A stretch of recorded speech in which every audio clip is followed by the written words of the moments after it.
So Don would like to know, what are your thoughts on oxalates? Are they a significant problem, or is our body able to digest and handle them to some degree? So I know there's been a lot of buzz about oxalates lately. It kind of moved from the lectins, that was kind of a buzz for a while, and now people are talking a lot about oxalates. So we test for oxalates in a urine test called the organic acids, and frequently do see that high. But Dr. Jackers, why don't you tell people what oxalates are to start? Yeah, oxalates or oxalic acid is a plant defense compound that you're going to find in a lot of different plants, right? Spinach is kind of a notorious one for it, that they're little crystalline compounds that protect the plant, right? They protect it from predators, they protect it from pests, different things like that. And so here's, when I think about oxalates, certainly they can be problematic and they can be problematic for a lot of people.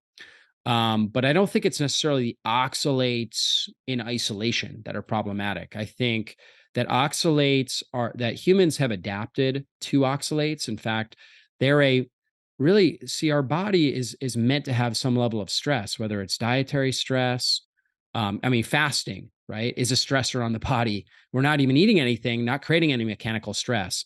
Oxalates are a form of mechanical stress on the digestive system and on the body. However, we should naturally be able to handle a certain amount of stress, and actually some level of stress from our diet actually makes us stronger and more resilient, more stress resilient. Normally, we have a bacteria called Oxalobacter forminges, and this Oxalobacter eats oxalates. It loves oxalates. It's a normal commensal member of our gut microbiome. However, some individuals, perhaps due to a history of using antibiotics or eating food that had a lot of antibiotics in it, like a lot of conventional animal products, things like that, they may have basically eliminated or killed off the oxalobacter in their system. And it's hard to regrow that. And other people have a lot of yeast overgrowth, and yeast itself or fungal species will release oxalates. So a lot of times we'll do a test called the organic acid test. And the organic acid test is a urine test, and it will look at your oxalate levels. And when the oxalate levels are high, one of the most common causes is higher fungal species, whether somebody's either living in mold and has um, colonization from the mold that they're living in, or they have candida overgrowth or some sort of fungal overgrowth in their intestines or in their sinuses or something like that. That itself can release oxalates and cause problems. And of course, some individuals just genetically don't metabolize oxalates as well either, or they have certain micronutrient, they have certain nutrient deficiencies. For example, a B6 deficiency makes somebody much more prone to having oxalate issues and poor oxalate metabolism. And vitamin B6 deficiencies or subclinical deficiencies, where it's not exactly showing up on the lab, but the levels are lower than they should be for optimal health, are much more common than most people believe. And so these can be major contributors here for oxalate problems. And of course, the most common kidney stone is calcium oxalate, has to do with oxalate metabolism and cause stones in the kidneys. A lot of people that do poorly with oxalates will have issues with their brain, autism or brain fog or neurodegenerative conditions, things like that. So the oxalates can be really problematic when you're getting a lot of them in your system. That also, joint pain is another common symptom that people will deal with when they have poor oxalate metabolism.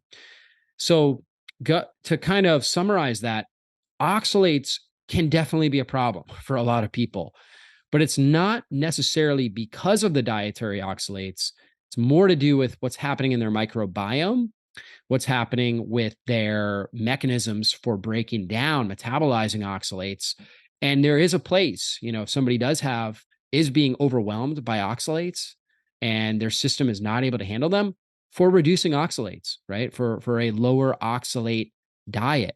And, that is kind of the first place when we see high oxalates, we will reduce oxalates, at least for a period of time, and help strengthen the body's natural resilience.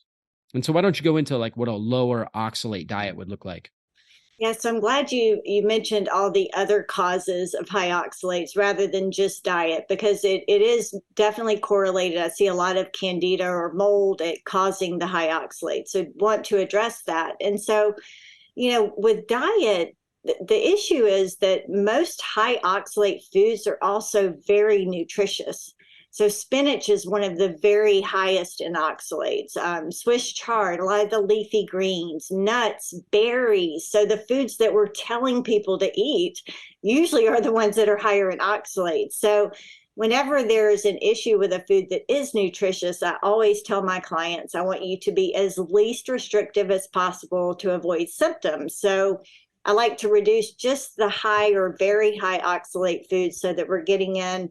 We've got a great chart that's very low, low, medium, high, very high. So I like to start with just some of those that are on the higher end, and then they can even take something like potassium citrate. We've got a magnesium potassium citrate they can take with their oxalate foods to help to remove the oxalates from their system.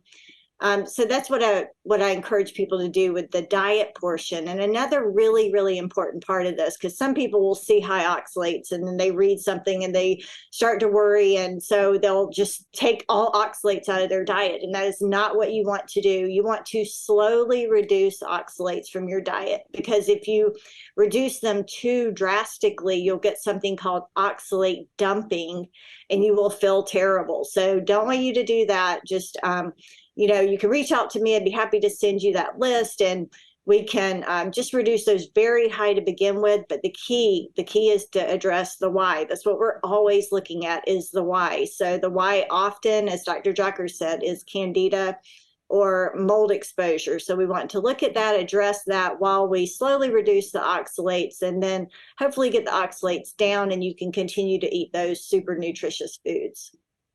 Yeah, that's a great summary there. And you mentioned citrates.